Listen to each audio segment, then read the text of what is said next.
ඔයාටත් ඕනද මේ වගේ කිරිටොපි හදාගන්න? වරදින්නේ නැතුව මේ වගේ ලස්සනට රසට කිරිටොපි හදාගන්න පුංචි ටිප්ස් ටිකක් මම අද ඔයාලට දෙන්නම්. Cheer to Life මගේ channel එකෙන් ලස්සන දවසක් වෙන්න කියලා මම ඔයාලව ආදරෙන් පිළිගන්නවා.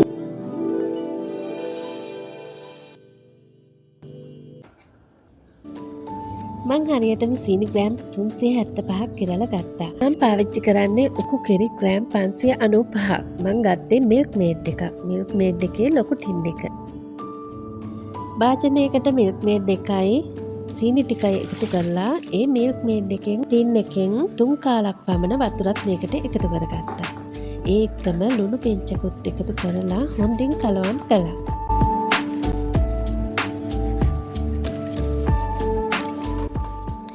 කිරිටොපි ටික තුනී කරගන්න අවශ්‍ය වෙන රැටියට ඔයිල් පේපර් එකක් දාලා ඒකෙත් හොඳට බටර් ටිකක් තවර ගත්තා.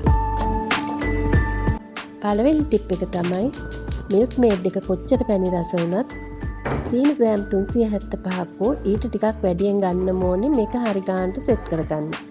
දෙවෙනි ටිප් එක තමයි අඩිය පතුල නොඇලෙන භාජනයක් ගත්තොත් මේක හොඳින් හදාගන්න පුළුවන්. තුන්වෙනි ටිප් එක තමයි ලිපේ ගින්දර හුඟක් අඩු මට්ටමක තියාගන්න ඕනේ.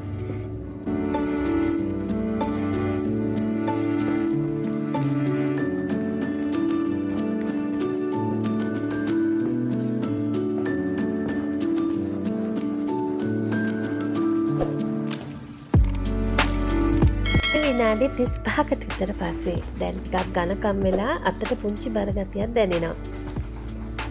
මේ වෙලාවේදී තලාගත්ත කරදමුංග කුඩු තේ හැඳි එකක් එකතු කරගත්තා.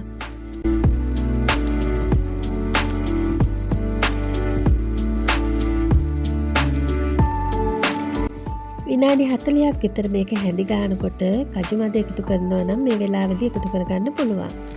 ඒකම බටර් මේස හැඳි දෙකක් මම මේ වෙලාවේදී එකතු කරගන්නවා. ඒක තමයි ඊළඟ ටිප් එක. කිරිටොපි එක නියම ගානට සෙට් කරගන්න ඕන නම් මෙන්න මේ වගේ විනාඩි 40කට විතර පස්සේ බටර් හෝ මාගරින් හැඳි දෙකක් එකතු කරගන්න ඕනේ.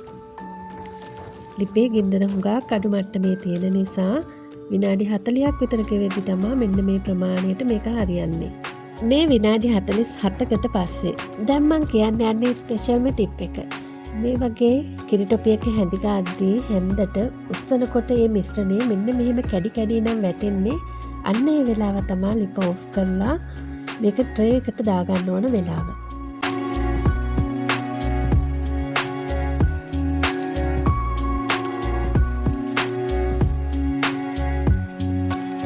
ලිපේ ගින්දරත් අඩු කරගෙන ඒ විදිහටම මේ වෙලාව අරගෙන මං කිව්ව අමුද්‍රව්‍යත් ඒ තරමටම ප්‍රමාණය පාවිච්චි කළා නම් කලබල වෙන්නේ නැතුව මෙන්න මේ වගේ හිමින් සැරේ මේක තුනී කරගෙන අපිට අවශ්‍ය විදිහට කෑලි කපා ගන්න පුළුවන්.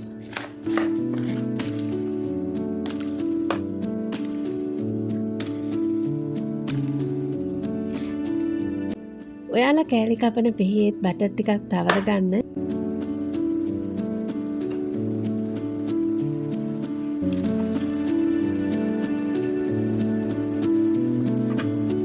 මේ ප්‍රමාණ වලින් මම මේ වගේ හොඳ ඝනකම් අතරස් කෑලි 49ක් කපා ගත්තා.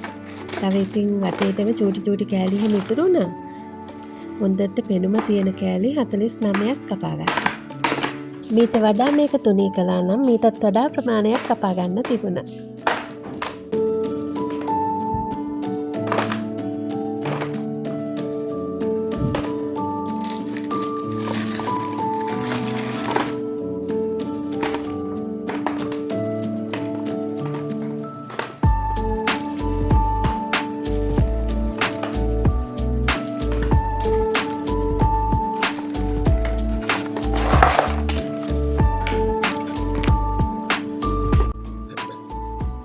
මේ බලන්න මම එක කෑල්ලක් කඩලා පෙන්නන්නම්. මට කිරිටොපි හොඳ මෙලකටත් තියෙනවා.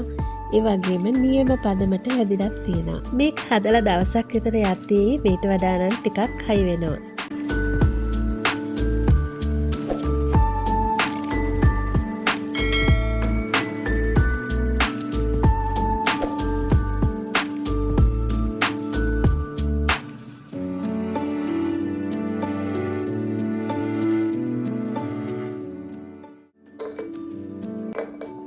විදිහට මං හදපු කිරි ටොපි කවදාවත් වරදින්නේ නැතුව මේ වගේ ලස්සනට රසටම හදාගෙන තියෙනවා. ඉතින් ඒ නිසායි මං ඔයාලට පුංචි ටිප්ස් ටික අරගෙන ආවේ. නොදන්න කෙනෙක් ඉන්නවා නම් මේ විදිහට try කරලා බලන්න පුළුවන්.